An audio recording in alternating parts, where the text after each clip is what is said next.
میں آخر میں اللہ تعالیٰ سے دعا کرتی ہوں کہ اللہ تعالیٰ ہم تمام کو صحیح طور پر صدقۃ الفطر ادا کرنے کی توفیق عطا فرمائے، اور عید کے مسائل جو ہم سنے اس پر عمل کی توفیق عطا فرمائے سنت کے مطابق۔ اللہ تعالیٰ ہم تمام کے نیک اعمال کو قبول فرمائے، ہماری عبادتوں کو قبول فرمائے، ہمیں شب قدر سے لیلۃ القدر سے اللہ رب العالمین اس کی رحمتوں سے ہمیں مالا مال فرمائے، ہم تمام کی مرحومین کی مغفرت فرمائے، آمین۔ وآخر دعوانا ان الحمد للہ رب العالمین۔ السلام علیکم ورحمۃ اللہ وبرکاتہ۔ اگر کسی کو سوال ہے تو پوچھیے۔ وعلیکم السلام ورحمۃ اللہ وبرکاتہ۔ میم آج کل ہے نا وہ ایک کمیٹی بنا رہے یا پھر مدرسے میں ایسا فطرہ دینا تو دیو، ہم لوگ دانے سے دیتے، آپ پیسے دیو ہم دانے لے کے دیتے، ایسا بول رہے، ایسا دے سکتے؟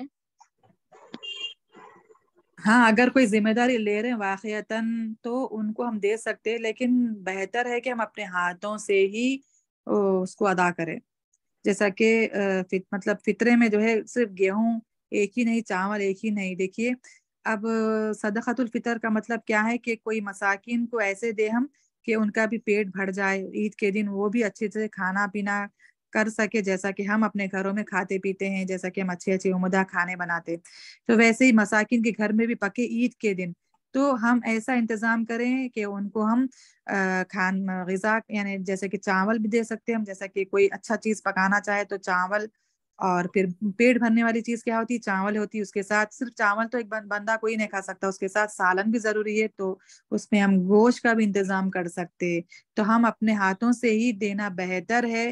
یہ ترکاری، یہ جو گوشت کا انتظام ہوتا ہے یا پھر چاول ہوتے، ایک ہمارے پورے بچوں کا، اپنے گھر والوں کا ایک جگہ اکٹھا کر کے ہم اپنے ہاتھوں سے ان تک پہنچائیں، جیسے چاند دیکھ لے۔ اگر کوئی دیکھ رہے ہیں، ذمہ داری لے رہے ہیں کہ ہم پہنچا دیں گے، تو ان کے پاس جمع بھی کروا سکتے، یہ بھی جائز ہے۔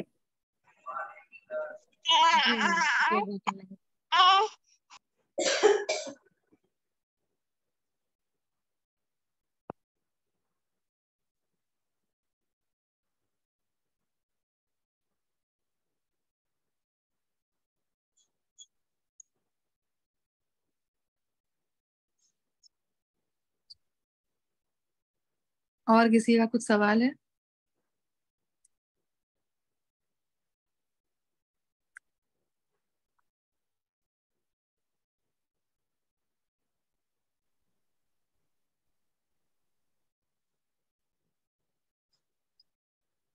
چلیے الحمدللہ، کلاس ہم مکمل کرتے ہیں انشاءاللہ۔ سبحانک اللہم و بحمدک ونشہد ان لا الہ الا انت ونستغفرک ونتوب الیک۔ السلام علیکم ورحمۃ اللہ وبرکاتہ۔